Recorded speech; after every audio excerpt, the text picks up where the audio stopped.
of this. This goes to Philip and I, and we take your feedback really seriously, especially your suggestions for how to make it better or new features that we can build for you. We have a lot of stuff we're going to build in the future, but it helps if you can validate that information for us. If you click here, you can toggle back and forth between e-file texts and research texts. And then finally, you can sign out or change your password from here. Okay. And at this point, I'm going to go ahead and bring back up our presentation. Go to our next slide, and then I'm going to go ahead and hand it back over to Philip. Thank you, Matt. I appreciate that. So this slide here is just showing our current footprint with research. So we're live in Texas, New Mexico, Georgia, and Illinois. Illinois right now is only attorney of record access. That does include Cook County. We're looking at expanded access in Illinois sometime in Q1 of 2020. And the whole state will be integrated when that opens up.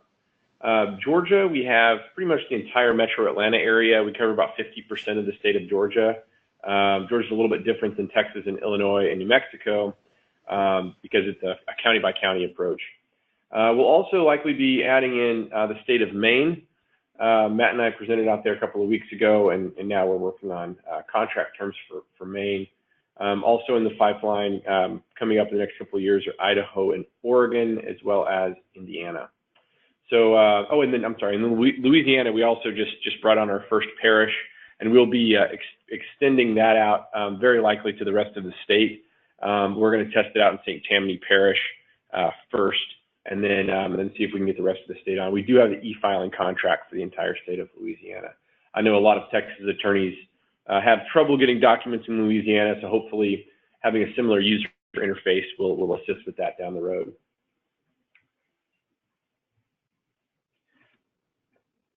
And then, yeah, so here's our, so some things we're doing just for continuous improvement. One is integrating with the clerks.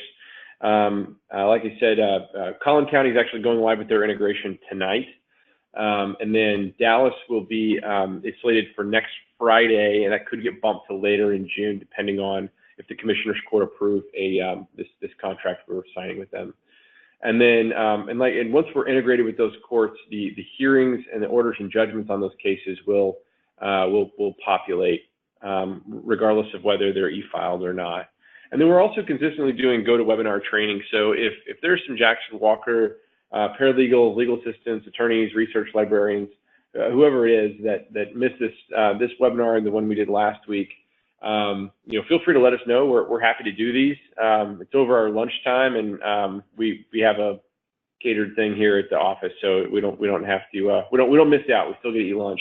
So we'll have to do those whenever. Roadmap, things that we're developing right now. Thanks, Matt. So the Matt's showing you the features that we have in place right now, and then some things that we've got coming up are a docket/register of action. So it'd be like a single page print screen. The thing I'm really excited about is the firm collaboration tools that's coming out in Q3 or Q4 of 2019. And what that's going to do is it's going to enable firms that are subscribers to research to empower reference librarians, paralegals, and legal assistants with the ability to go in and set alerts for attorneys within the attorney's research profile without having to log in as that attorney. You can manage those alerts. You can make them narrower or broader. You can also then share information. So if one attorney is bringing in a couple of associates to assist her with whatever case she's working on, then you can go and say, if that attorney says, hey, I want these two associates to be watching these 3 cases along with me, you can copy that case watch. If they want for certain folders to be shared, then they can also share those folders with attorneys in the background. And then we're also doing the custom reminders, text alerts, and then a mobile app will be coming out as well. So those are really great. And then Q1 or Q2, we have all this data, and we want to continually find new ways of leveraging this data to make attorneys even more effective. And one of those ways is with our analytics that we're building out. So as our integrations really flesh out throughout the state of Texas and in Georgia, and Illinois expands their access, we'll be looking at the ability to go in and do really robust analytics on judges, on attorneys, and on expert witnesses. The attorneys and expert witnesses is a little bit easier lift. The judicial insights is something that we're going to build out. State by state, we're going to see if the state allows us to provide that or not. They may not want us to provide that to the public without having the judges have access to it for a period of time. And then the attorney insights is going to be great. You'll be able to click on an attorney's name and immediately see a map showing you what all Texas. It'll highlight all the counties in Texas where they've got cases on file, and so you'll be able to see a map and a representation of that. There'll also be a chart that breaks down the practice areas for those for the various cases that they handle. So it's nice to know if you're handling some oil and gas case against an attorney, it turns out really what they primarily do is probate work. Then you're going to be have an asymmetrical advantage during the litigation, and that's going to kind of inform your litigation strategy. And then the expert witness profiles is going to be great. You can already do, and I also want to mention, you could already do all three of these things in research right now. It just, it takes some clicking, it takes some researching, and really leveraging all the tools in research. What we want to do with this is combine this into one place where it's really just a click away on the drop down for those names. So, so those are the things we're building out to make those to where they're presented to you quickly and easily, and you can leverage those analytics to win more clients and win more cases. That's always the goal. So you can see down below in blue, we have some different things. Tyler redaction, mail service. These are things that are in eFile Texas or will be available in eFile Texas down the road. So the Tyler redaction is a built-in redaction tool during the e-filing process. So you'll have the ability to redact a document after you've loaded it within whatever electronic filing service provider you use in Texas. You'll be able to click that button. It'll do a redaction for you, and then you can accept or modify or reject the suggested redactions. The mail service allows you to, if you want to select mail service through this, then you check that box, and then the information then flows over to this company we work with called DNI. They print out the pleading, and after it's been file stamped, they put it in an envelope, put postage on it, and send it off certified mail, return receipt requested, and then you get an email with the tracking number. So you don't have to jump through all the hoops, handle all the paper, all the postage, all that stuff. It's something you can add per case, which will allow you to more easily track that and then rebuild the client. It's a little bit more efficient way of doing that. In Q3, Q4, we're going to have auto document conversion, which allows you to upload just a Word document that then will be automatically converted to a PDF, so you can delivery. The service is going to be fantastic for serving discovery requests on opposing counsel. I know I always had a problem with somebody, they're like, yeah, I know the mailbox rule is there, but I didn't get this for 2 weeks and blah, blah, blah. So with the e-delivery, you'll be able to send this to them via an encrypted sort of email service through eFile Texas. And you'll know the moment that is opened, who it was opened by. And so if somebody tries to claim that they didn't get the notification, they didn't get the discovery request for X, Y, or Z days, then you can send them a screenshot showing exactly when they received it, when they opened it, and then attach that to a motion to compel. And for sanctions, that may help you with getting sanctions, the elusive sanctions that judges tend to never want to order.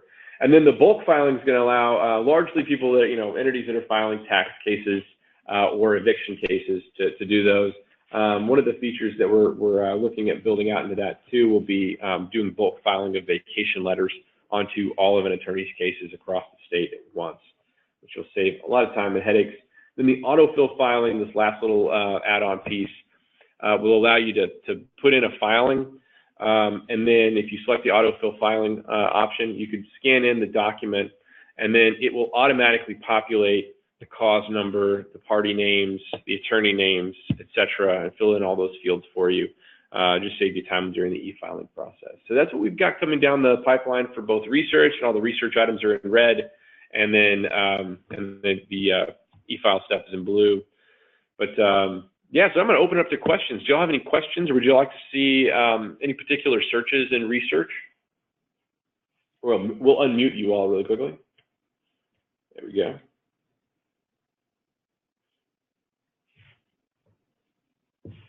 All right.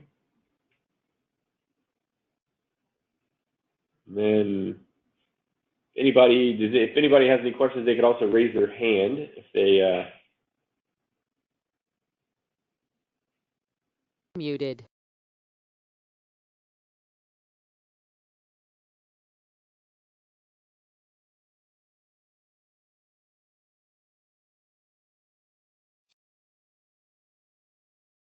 I have a question. Hello? Yeah, Lisa, right? Yes. Hey, yeah. You were going through so much that I know I'm not going to retain it all, because if I ever have to come in and do this, it'll be some time. So do we have a PDF of these changes going from search to search? Yeah, let me check with our support team on that. I know that we have a couple of recorded webinars, but I'm not sure if we have a one-page PDF, but we should.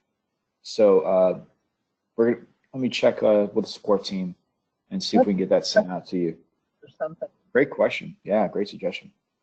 You know, because I mean, if I ever have to do this, it'll be at the last minute for someone, and I'm telling you right now, I'm not going to remember everything you just went through. Yeah, right. No, that's understandable. Yeah. Thank you. Thank you, Lisa.